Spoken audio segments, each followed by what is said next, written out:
It's February 10th, 2014. We're here at Menorah Park Home for Senior Living. My dad, Dr. Alan G. Silver, has lived here for about a year now in skilled nursing. And my mom also lives in Stone Gardens, another part of the complex. And we're here because my dad wanted to tell his life story, and we wanted to hear it. And so I'm Gail Silver, and this is my father's story.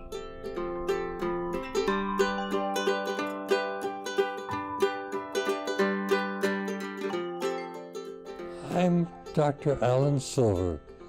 I was a little boy who was raised in a Jewish home in the city of Cleveland. I was born at St. Anne's Hospital on August 26, 1925. They tell me that I was born dead, that I was not breathing, but the nuns used contrast baths, warm water to cold water to warm water, to get me breathing, and fortunately, they did.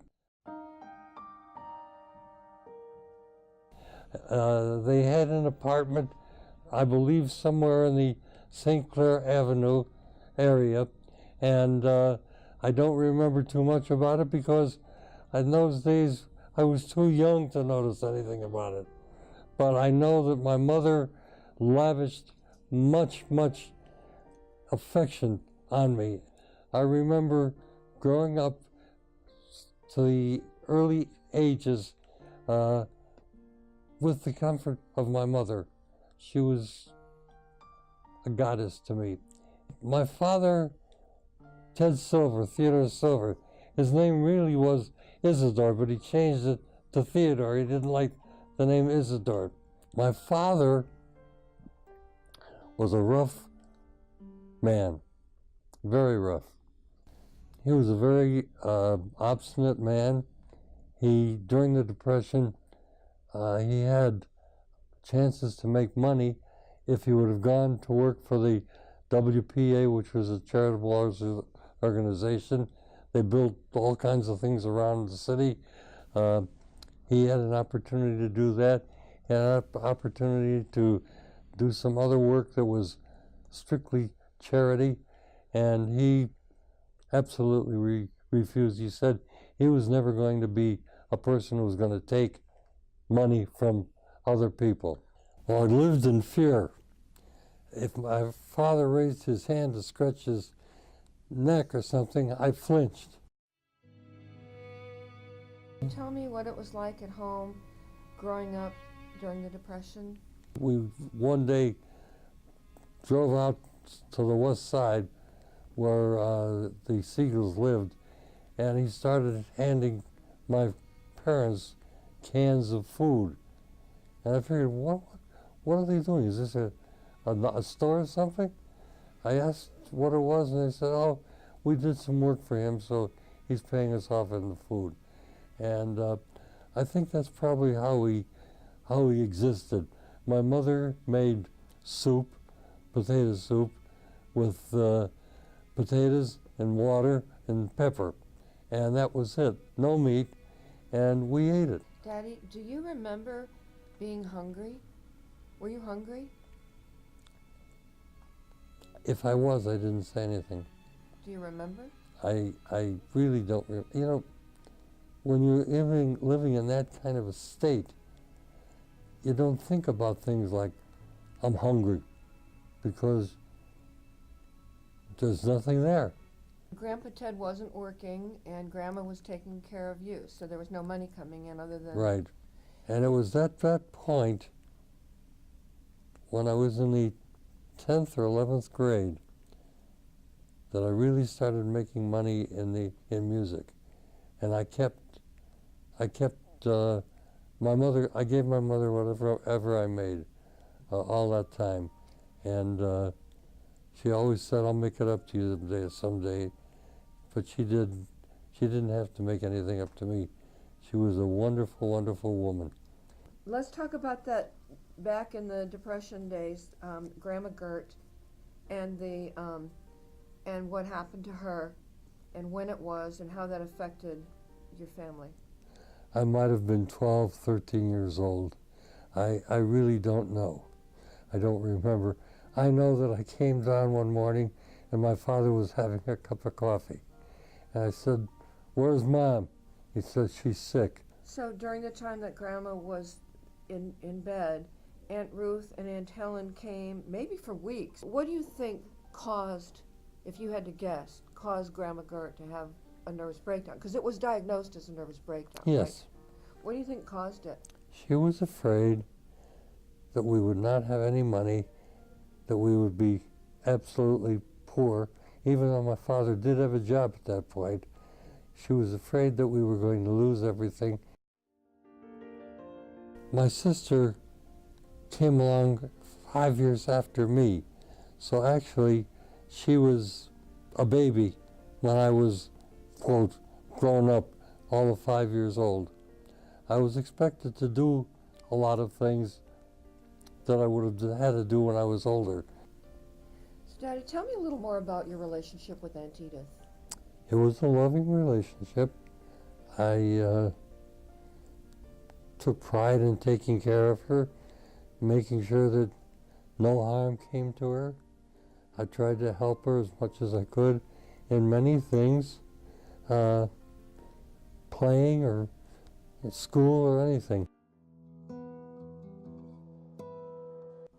When I was 7 years old, we moved to 1793 East 68th Street.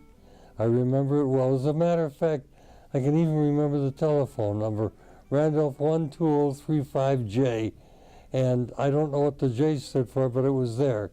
Anyhow, I went to Dunham Elementary School. I found out that I was the only Jewish kid in the school. I met one of the teachers, Mrs. Waldman, It turns out she too was Jewish, and she kind of looked after me and as best she could. However, because I was, quote, different, unquote, the other kids decided I was going to be the goat. I was going to be the person that they were going to beat up on.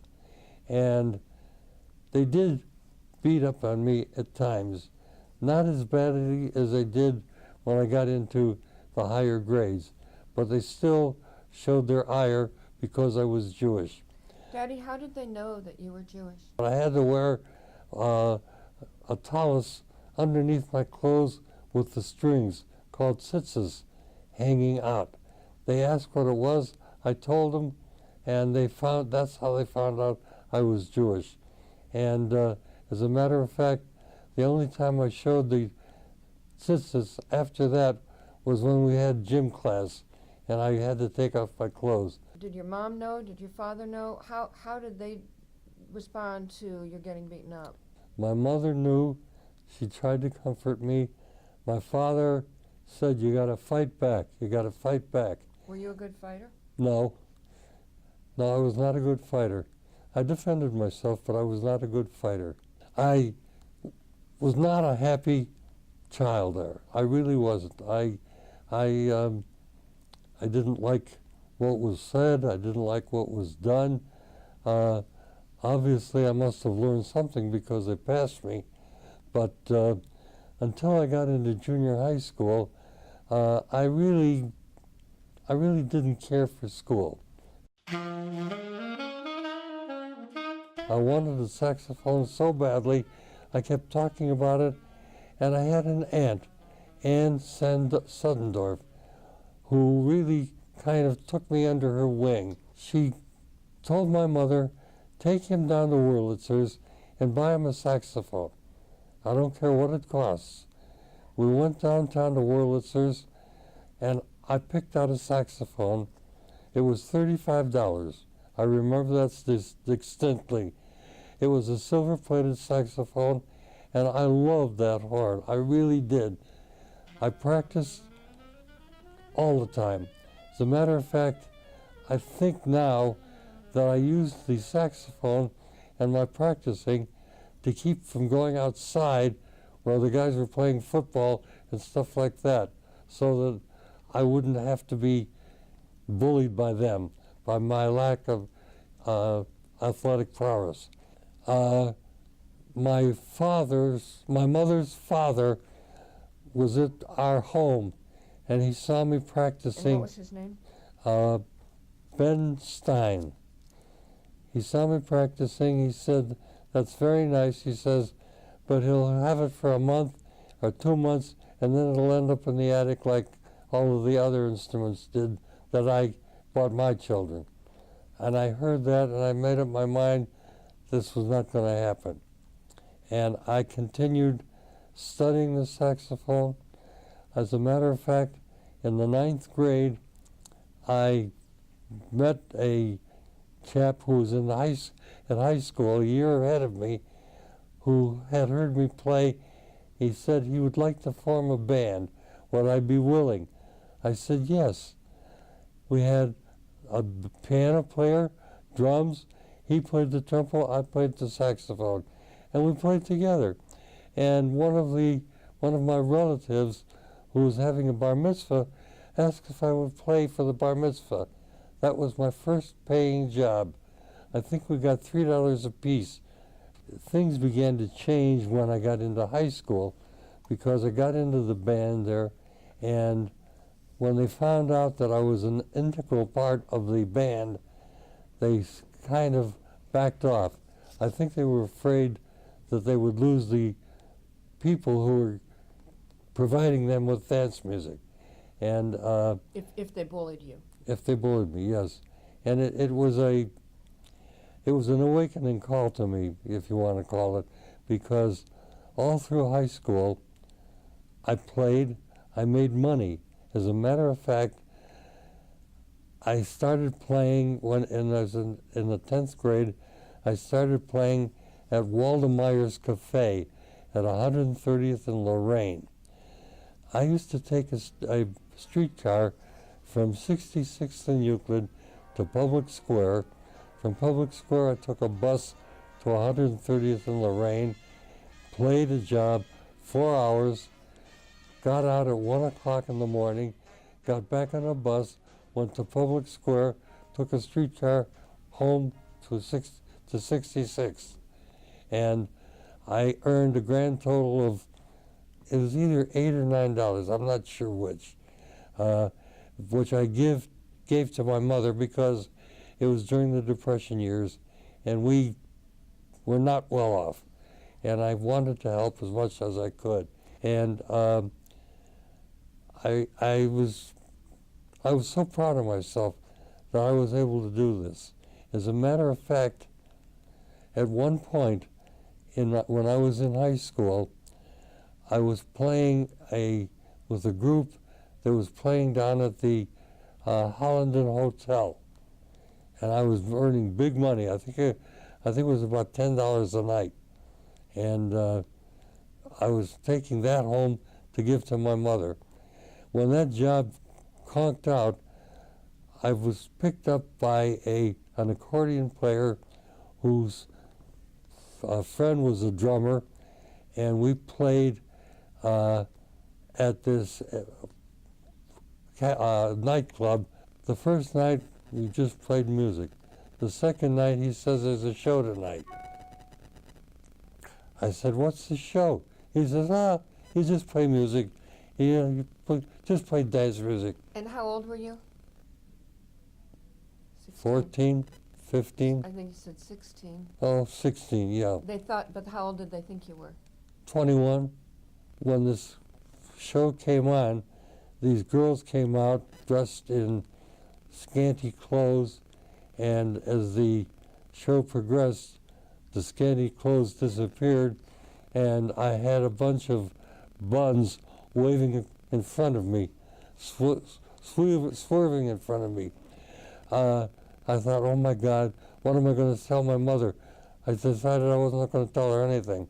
But my father came one evening, he looked and he said, "If you tell your mother what you're doing, she's going to pull you out of here regardless of the money." So she never knew that I was playing for these things, these burlesque shows. And it was a liberal education because I was approached by one of the girls. She said, "Could you take me home tonight?" And I said, I didn't want to tell her I didn't own a car, that I wasn't even driving. I said, I really can't because I don't have a car. It's in the garage. I had a lot of drinks offered to me at the time, because they wanted, the customers wanted to pay some way. And until I played at the Spaghetti Inn, I never expected to drink anything, and I didn't. But when I got to the Spaghetti Inn, they made the greatest hamburgers I've ever eaten. So whenever they asked me if I wanted a drink, I'd say, if you don't mind, I'm hungry. I'd rather have a hamburger. And I had about 4 or 5 hamburgers a night, I remember. And they were really good. That while I was in high school, D.E. Mannering, who was the bandmaster, asked me if I could learn how to play the bassoon because they needed a bassoon. I took it home with me and taught myself how to use the bassoon, which is a double reed instrument, and I had never used one, but I finally mastered it. And as a matter of fact, when they had the contest downtown for high school kids, I got the highest rating possible on the bassoon. Anyway, this Wisniewski asked me if I would be willing to play in the symphony because it was wartime. And during wartime, a lot of the musicians were drafted, and they needed a bassoon desperately. So I said yes. So I packed my horn, my bassoon, went down to Public Auditorium where we were playing, and sat in for one night, and Rudy Ringwald said, you're fine. You can just continue playing as long as you can. I played until I went into the Army. So, Daddy, tell me how you met Mom. I know you were still in school when you met her. Yes. Of course, I lived in a different neighborhood than Rhoda did, and my neighborhood was very little in the way of Jews. 105th was the area where most of the Jews were congregated. I used to go up there to visit my cousins, Richard and Jerry Getz. We formed a club called the Maradas, M-A-R-A-D-S. And we used to have meetings, and after meetings, we would go visit some of the girl sororities, and we happened to go to one that Rhoda was in, and I met her, and I liked her. We talked a little bit. And this was still in high school. They had sororities in high school. Yes, yes. We talked a little bit, and she was dating somebody else, and I was dating anybody I could find. How much later was this that you had your first date from the time you met her? About? Probably at least a year, maybe a year and a half. I asked her for a date just before I went into service, and she accepted. And there was a restaurant on 105th and Euclid. It was a Chinese restaurant. It was called Chin's Restaurant. And I took her for dinner, and we had a very nice dinner, a wonderful time. We were talking. The check came. I looked at my wallet, no money in the wallet. I thought, oh my God, what am I going to do? Then I remembered that a friend of mine, Herb Waldorf, was parking cars in back of the Keith Theater at 105th and Euclid. And I ran out without my coat. It was wintertime. I ran out without my coat, ran up. I said, Herb, I need some money. He said, what's wrong? I said, just give me $10 and don't ask questions. I took the $10, ran back, sat down, and Mom looked at me. She said, gee, your cheeks are all red. Are you feeling all right? I said, yeah, I feel fine. I got a breath of air, that's all. And I never told her. And does she know now? oh, yeah. I dated her, I know I dated her before I went into service. The day before we left, this is interesting. It was Rosh Hashanah, and she belonged to Community Temple, as though did I. You did at that time? I did. Oh. And when we went to services, it was the first day of services, or the second day, I can't remember which. It must have been the first day. Anyway, I saw her, and we sat down, and we started talking, and I'm sure that the rabbi wasn't happy about it, but we did talk quite a bit. During the service? During the service. And when I left, I said, I'd like to write you. And she said, oh, I'd love to hear from you. I took her address and took off. Then I went down, it was inducted into the service. Okay, so Daddy, if I understand this correctly, after high school, you enlisted with the expectation that you would be playing in the Army band. What they told you, though, they looked at your high school test scores, and they said you were too smart to play in the band. They wanted you to go to college to study engineering because they needed engineers.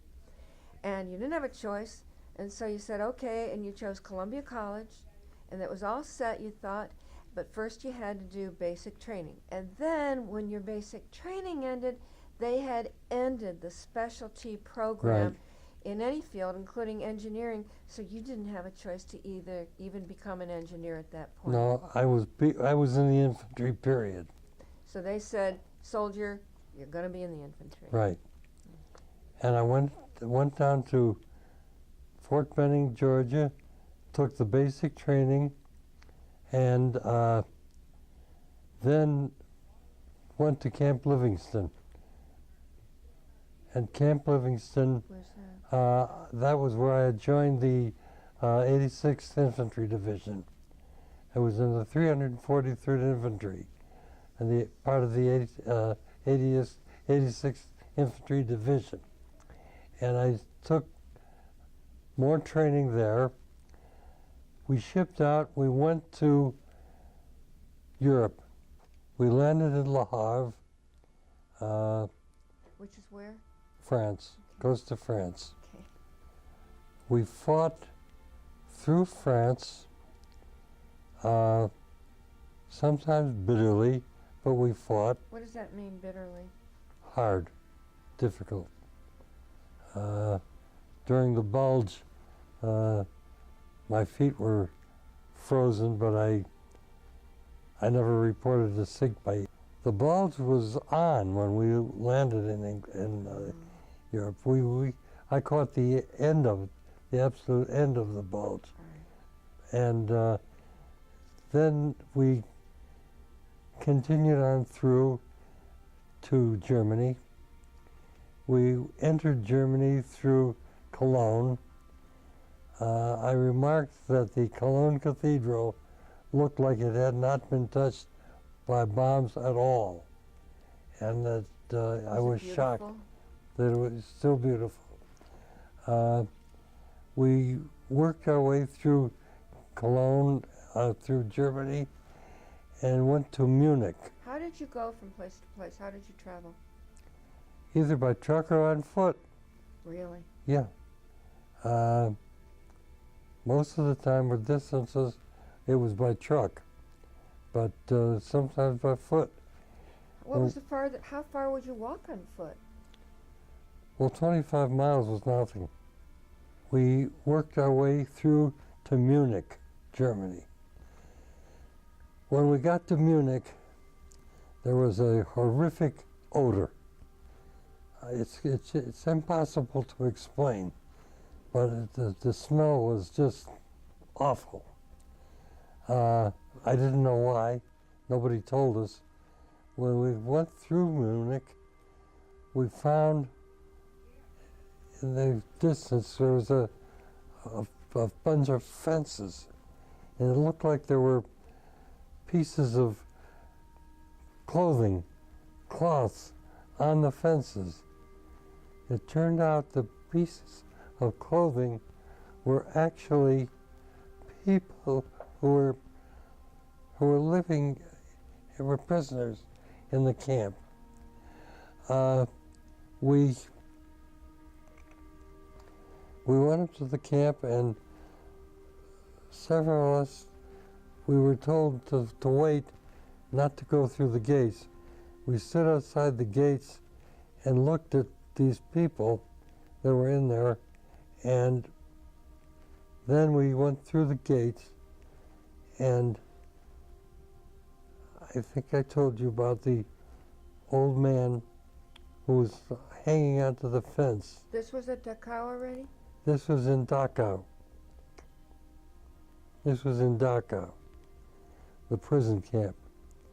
When I tapped him on the shoulder, he turned around. I think he thought I was going to kill him. I understand that the Germans told him, because the Germans left the camp when they knew we were getting close. They told him that the American troops were going to kill all the prisoners. He spun around and he looked at me, and I could see fear in his eyes. I said to him, "Ich bin Yid," which means, "I'm a Jew." He looked at me and put his hands on my shoulder and started to sob. There were no tears. He was so dehydrated, there was nothing there to give him tears. But I was asked by the lieutenant to take some of the troops back to where the furnaces were. When I got there, I knew what the smell was. It was the smell of burning corpses that I smelled, because the fires in the furnaces were still going. There were bodies scattered on the grounds of the camp, Dachau. I went to one of the furnaces. We tried to figure out how to turn it down. I don't think we ever really knew how before we left. People who followed us probably were the ones who turned it down, but I know there were corpses in the furnaces. There were corpses on the ground outside waiting to be thrown into the furnace. And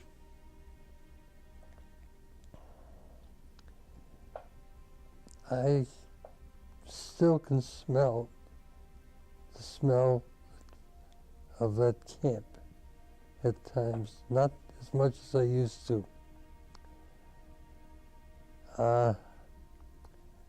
I had nightmares about the camp for years afterwards. I grabbed a hold of Rhoda one night and had her in a stranglehold around the neck. And if she didn't have sharp nails to scratch me and scream, I know I would have killed her. Fortunately, she stopped me. Daddy, so did you talk to any other prisoners besides that man that you met when you first came in? I tried. I couldn't understand them. They didn't understand me. The Germans told the prisoners that when the Americans came, they were going to kill the prisoners. And of course, that's why they were hanging onto the fences, hoping that we would miss them. Did you have conversations with other people, your Army friends and fellow fighters? Did you talk with each other about what was going on through any of this? We talked about it. Most of us didn't want to relive the experience, so we didn't discuss it in detail. One time, me or one of the others, I don't know, broke down because we talked about the babies that we had seen thrown in the ovens. What did it feel like to walk in as a Jew, to walk into that camp? You didn't know what you were going to find. Tell me a little bit about what that felt like.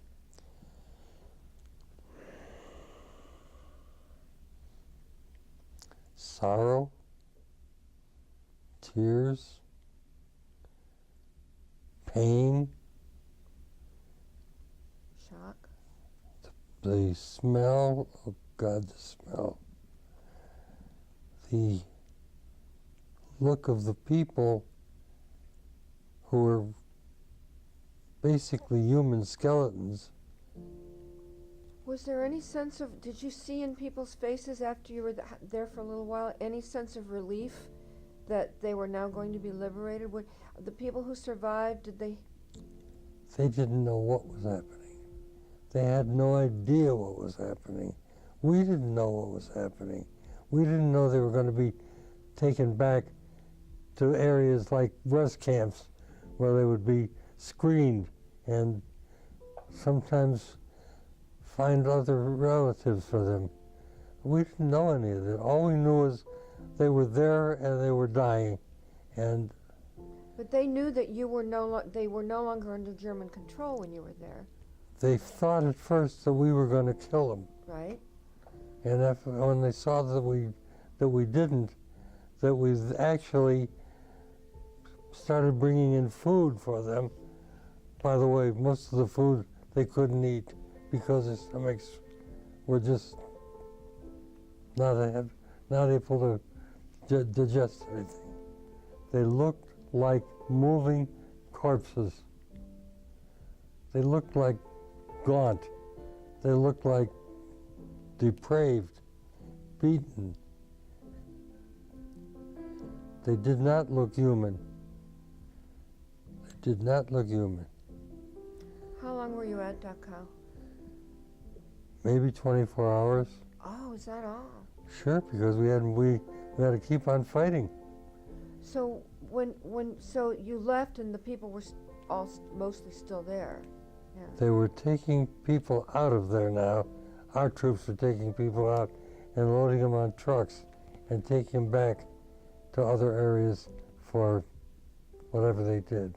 And you didn't know of the people there how many were Jewish or anything else. I mean, you know the big picture. You know, you were talking earlier about how. I know they were human. I know that. I know that they were. Many were Jewish. Some of them are Jewish, probably most of them. But you were pointing out that 6 million Jews, yes, but a much larger population of people died. Right. What was it? 20 million. 20 million he killed. After we left Dachau, very difficult for me to remember the places we went to. I believe we went to Ingolstadt. After that, there was an airfield. I remember specifically there were some Henkel bombers and such as that in the airfield that, frankly, they never flew because they ran out of gas. The Germans ran out of petrol. From Ingolstadt, we think we went to Mannheim. The reason I remember Mannheim was because they had an opera house there that was untouched. And we went in, and one of the fellows in our group was a piano player. We started the old organ that they had, and he started playing Laura on the organ. It was the most magnificent thing I ever heard. Can you hum a few bars? What? Can you hum a few bars? Laura, his face in the midnight blue, footsteps that you hear down the hall, the laugh that floats on a summer's night that you can never quite recall. My voice is going. It's Everything pretty is. good. And you see Laura on the train that is passing through. Those eyes how familiar they seem. She gave the very first kiss to me. That was Laura, but she's only a dream. It's pretty darn good, Daddy. Your voice was really beautiful at one point, wasn't it? My voice was good enough for me to stand up in front of a band and sing. Oh, did you sing with the band sometime, not just play music? Sure. Okay. Daddy, I wanted to ask you, after you left Dachau and you're going through the Ruhr area and Mannheim, do you remember what was on your mind? All I could think of at the time was, how soon can I smoke? When can I get something to eat? When can I get some decent water? I had memories of soldiers that I had killed that I was not pleased about, but I did. I remember the soldier that I killed. I'll never forget that because he was probably younger than I. He had blue eyes. I remember the blue eyes before I shot him. But it was... You didn't, he was going to shoot you. That's right.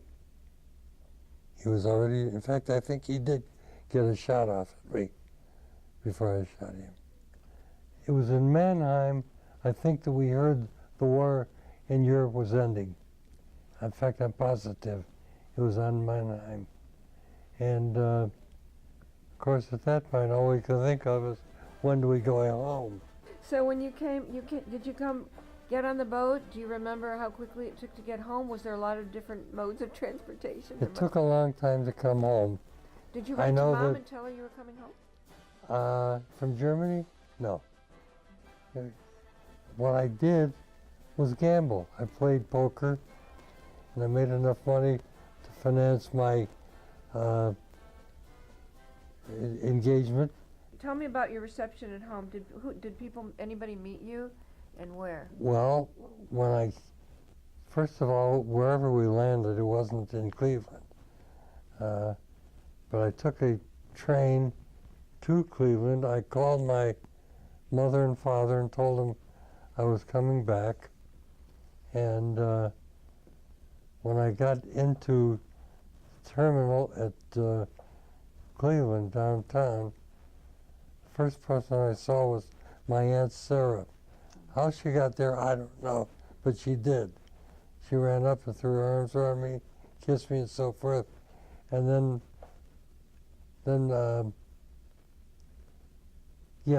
I saw my sister and my father, and I didn't see Rhoda. And I said, "Where's Rhoda?" "She's in the bathroom." And we still joke about that. That's why I mentioned it. You didn't mention your mom. You saw your sister and father. My mom was there too, yeah. Okay. But you were looking for Rhoda. I was looking for Rhoda, right. And then when did you see her? How long did she spend in the bathroom?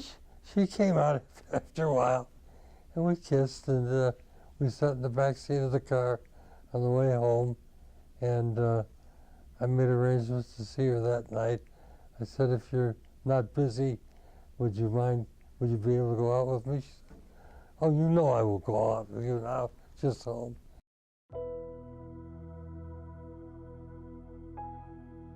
I had a month recuperation leave. I remember that. And I think I asked her about the end of the second week. Were you not sure, or you were? I was afraid. First of all, I didn't know where I was going. I mean, there was still a war on, and I didn't know where I was going, and I didn't want to put anybody in a position where they would be waiting for me and I'd not be able to come back. But I finally decided I want to make sure, and I asked her, and you want to make sure what? That she would marry me. And not spend time with anybody else, right? Yeah. And she said to me, I'll never forget. I'll have to ask my mother. Did she laugh and think that was funny too? Or? No, she really didn't. Well, she was how old at that moment? 18. She was 18. I asked her what her mother had said, and she said her mother said if I was sure that I should go ahead, and she said she was sure. I still question whether she was sure or not. Why? Just a joke, huh? We're still, how many years later now? 68. And really, she was the best thing that ever happened to me. How I could have lived without her, I'll never know. Because she, through thick and thin, she was there. So tell me about your parents' reactions. Well, my father said, congratulations. My mother said, how are you going to get through college if you're married? Practical. Mm-hmm. What'd you say? Said, I'll get through the same way I did before. I'll work and I'll provide, which is what I did. Yeah. And how about her parents? Do you remember seeing them and any reaction from them? Frida and Al? They were very, very happy people. My father-in-law hugged me. I think it's the only time that I ever remember him hugging me. Albert Harris. Yeah. And he wished us the best and said he was very happy. He told the world, afterwards I found out, told the world that she was engaged to me. But you mean he acted like he was proud of it, but not in front of you? Right. And Grandma Frida, do you remember her reaction at all? She was very happy. Did they have parties and dinners and things like that? Didn't have time. By the time we got around to thinking about anything like that, it was time for me to go. Tell me about when you went back to CERT. I was on a ship. That one I remember, the Admiral Benson ship that took us over the Philippines. The colonel, I think it was, said, you soldiers are going to be in the invasion of Japan. We expect 43% casualties, and we suggest that you write letters to everybody you want to let them know what you think of them, because you don't know if you're going to come back. I think we were about halfway across when Truman ordered the atom bomb to be dropped. And when we heard it on board the ship, I said, thank you, Harry, because I knew sure shooting that I wasn't going to make it. So what happened when you got to the Philippines? Well, the Philippines I did a lot of dance work there, in the band. Really? Yeah, office clubs and stuff like that. We had a detail, I think every week. We went out on a Jeep with a mounted .50 caliber machine gun on it, and we went up into the hills of Mindanao. Of where? In Mindanao, one of the islands of the Philippines, looking for holdout Japs. And we found some, killed some. Holdout Japs? Yeah. They didn't even know the war was over. So you had to kill some of them because they were still fighting? Yep, they were shooting at us. Were you writing to Mom at the time? Oh, sure, every night. And did she write to you? Every night. And she wrote to you, same thing? Absolutely. How long did it take to get a letter to you from her and vice versa? I can't answer that. I know it wasn't overnight.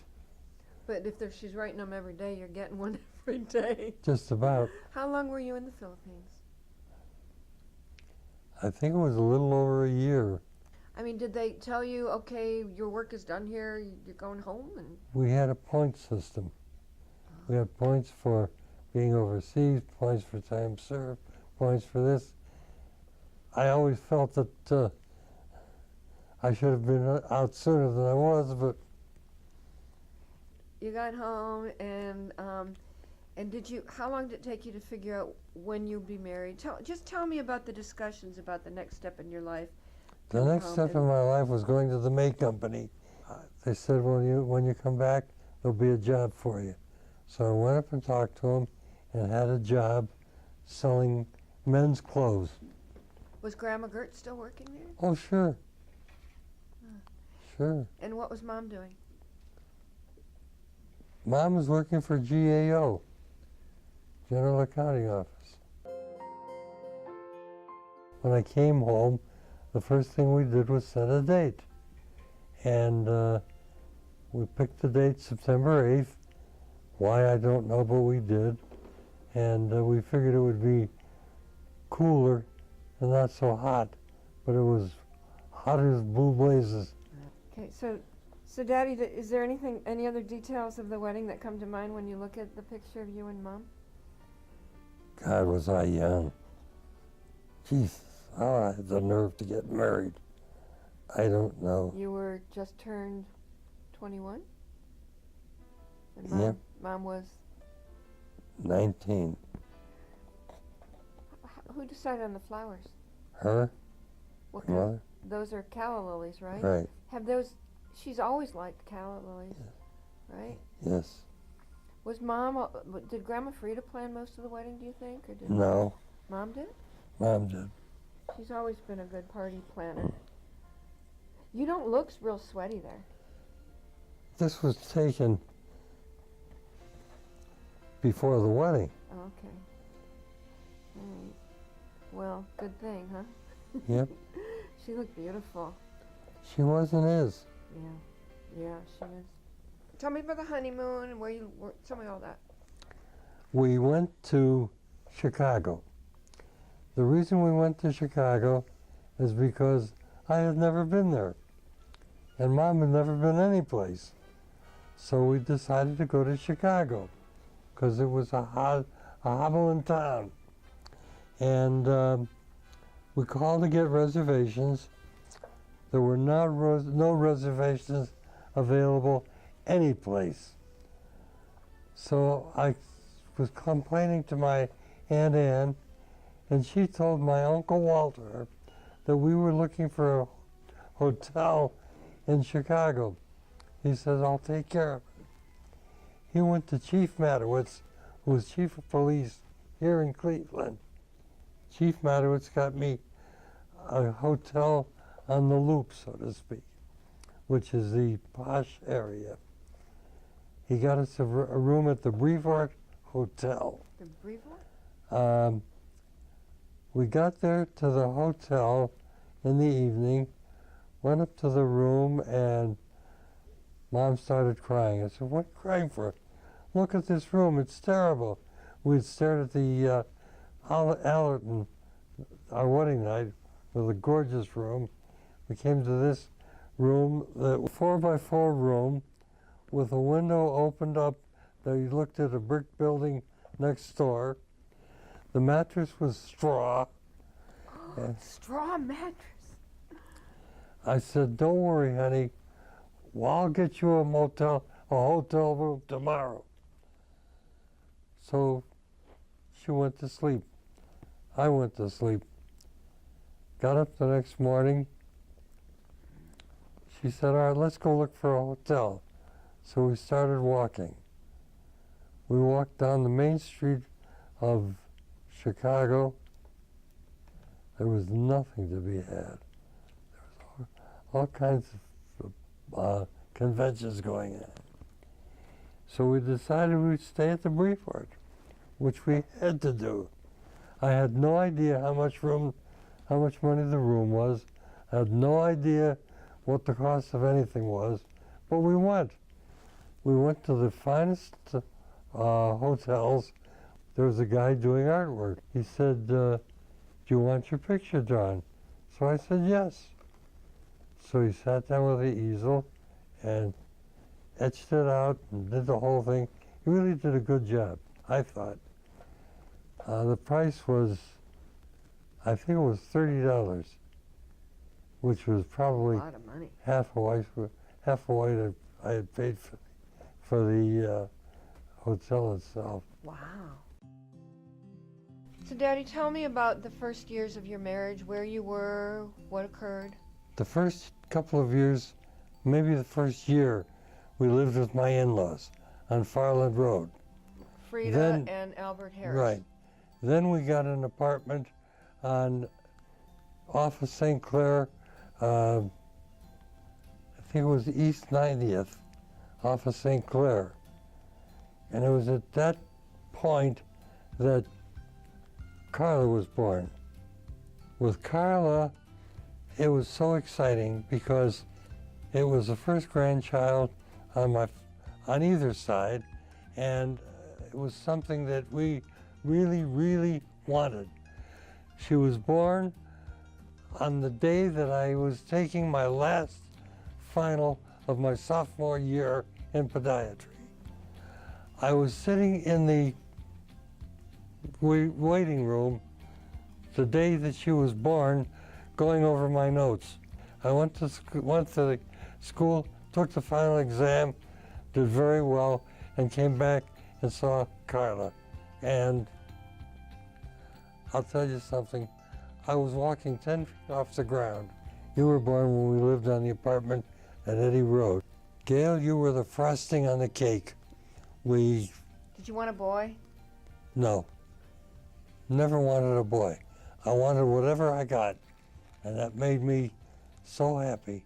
And you were the sweetest baby that I have ever seen in my life. You made my heart swell. And I went home that night to Carla and picked Carla up and started telling her about her new baby sister, and I started to cry. And I remember Carla, "What's wrong, what's wrong, what's wrong?" I said, "Carla, you've got a new sister, and I'm so thrilled I have to cry." When I was at Reserve in the undergraduate school, I was selling shoes at Kohl's shoe store.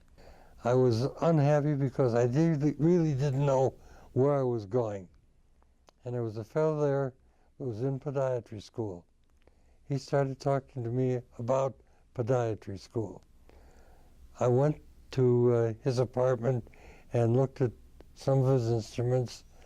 I then talked to Uncle Ezra. Uncle Ezra says that Ezra Silver. Yeah, Ezra Silver. The profession is a growing profession, and it has good possibilities if I want to work it. So I applied to the podiatry, was accepted without any problem. Well, when I finished podiatry, I had an opportunity to go to the osteopathic school. By that time, I had you and Carla, and I had to earn a living. So I didn't take that opportunity. Instead, I built the practice. I was one of the first in Cleveland to be doing surgery, foot surgery, in my office. The hospitals didn't want podiatrists at the time. And as a result, there were men all over the country that were doing surgery. And I found out who was doing what and where. I started out with minor procedures until I progressed to the point where I was able to do the more complex surgeries. Like what? What's a more complex? Tendon transplants. There were procedures that I did that I gave to the profession, that I lectured on. For instance, there was a very simple ingrown nail procedure that I picked up going to Washington, D.C. from Dr. Turchin. And I was doing them in my office.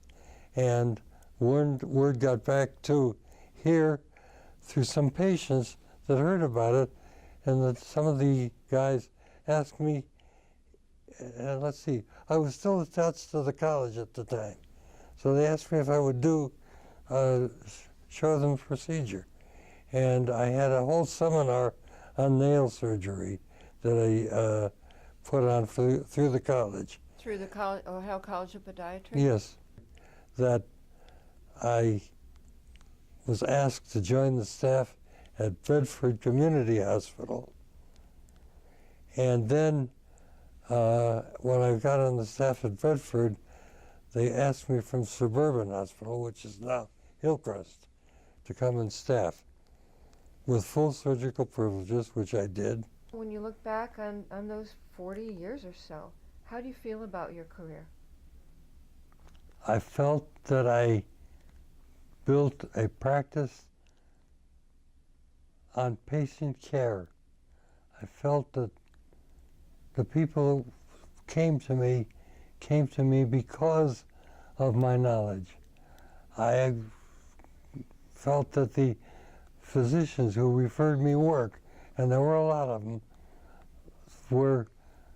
enabled me to go along with the practice that I wanted. I'm very proud of what I accomplished. I'm very proud of the number of students that passed through my care. Tell me about when you first became affiliated with Menora Park, approximately. Because you're living here now, but you have a long history here. I can't begin to tell you when I was approached. I know I was approached by Howard Bram to do it, and to do what? To take over the podiatry department here. I was the only podiatrist here for many years. I got out of service, and one of my friends was playing with Ray Anthony. They needed a saxophone player. He said, "Why don't you come down and try?" So I went down to the Union Hall on 22nd and Carnegie, which was where it was then, and sat in, played a couple of numbers. Ray said, "Okay, we're going to start traveling in 6 weeks," I think it was. And what year was this? When you were right out of the service, Right out of the 1945, service, yeah. yes. Or 46. Just doesn't Okay. seem possible. Yeah. Anyway, I got to thinking about it after that, and I thought, you know, I won't have a marriage. I can't ask a woman to stay home while I'm on the road playing music. And I called Ray and said, "I'm sorry, I can't accept it." Then I hitched up with Lou Elgart. Lou Elgart, yeah. I hitched up with him, and I didn't like the way he treated the musicians. Oh, okay. And I went to Hal Lynn. He said, "Why are you leaving?" I said, "Because I get laid the first time." He says, "I heard that. I don't blame you. We'll give you a job starting out next Saturday." And do you feel, of all the work that you did, that the music is what most enabled you to launch your career in terms of financials? If it hadn't been for music, I could never have done anything. I could never have helped support the family. I could never afford to do some of the things that I wanted to do. And I might as well do something that I enjoy while I'm being productive. I had never spent a New Year's Eve with Mom from the time we were married. I was always playing in the bands. And, you know, I can't say that I didn't enjoy it. I really did. If it hadn't been for my feeling that I needed a profession, I probably would never have gone into podiatry. But I felt that I needed a profession, and this was an outlet for me. But we were invited to a New Year's party. And I said, "I can't go. You know, I'm booked at I think I was working for Hal Lynn at the time. So I'm booked, and to not take a job on New Year's when you're working in an office like that, you're out of work, period. So I took the job, and I thought while I was playing that night, you know, I really don't need the money from the bands, because I was making enough in the office, I was doing well enough, but I enjoyed it. and that's why I continued playing. I decided at that time that enough is enough. And I called Hal's office the next day. I said, Hal, give me a year. I'm going to take a year not playing to see how I can do and what I feel like. And he was gracious. Said, sure, go ahead. Anytime, call. Well, the point of it is, I did enjoy being with Mom. And I did enjoy being with her on the holidays where before I would have been playing. So you stopped playing in the band. 1985. 1985. And then you kind of stopped playing music altogether, didn't you? Yes. Is that you could have kept on kind of dabbling with it at home and such. There was no feeling for it. There was no feeling for it. Do you ever miss the music? When I hear a good band, yes. I wish now that I could pick up an instrument and sit down and play. Couldn't do it anymore. We used to love to hear you play when you practice at home. I know. Then you stop. I know. I'm never sorry that I quit playing music. Why? Because I had a wonderful family, had a wonderful home life. I enjoyed my life, and I enjoyed being with the four of us. I enjoyed it immensely, to this day. And you heard me say it more than once. To me, the family is the most important part of my life, and it always will be. I wanted to do this because as a young child, I often wondered what the background, where my parents' came from, what they were doing, what their livelihood was, and I was never able to find out. I want future generations from people that will know me and will be able to recognize some of the things that I will tell you about me and about them. So, Daddy, for many, many years, for all the life that I've known you, you would only talk about your time in the war in very high-level, sketchy ways. And you would basically say, I don't want to talk about it. But in the last year or so of your life, that's changed. Can you tell me how that came about? Stanley Burnish came to me telling me that he'd been a prisoner in a concentration camp. Does he live here, Stanley? No, he visits here. He's here every day visiting. He moves patients around and stuff like that. He came to me and told me the story. He says, I've been talking about my time in the concentration camps. He said it would be good to talk from the standpoint of the prisoner and of the liberator.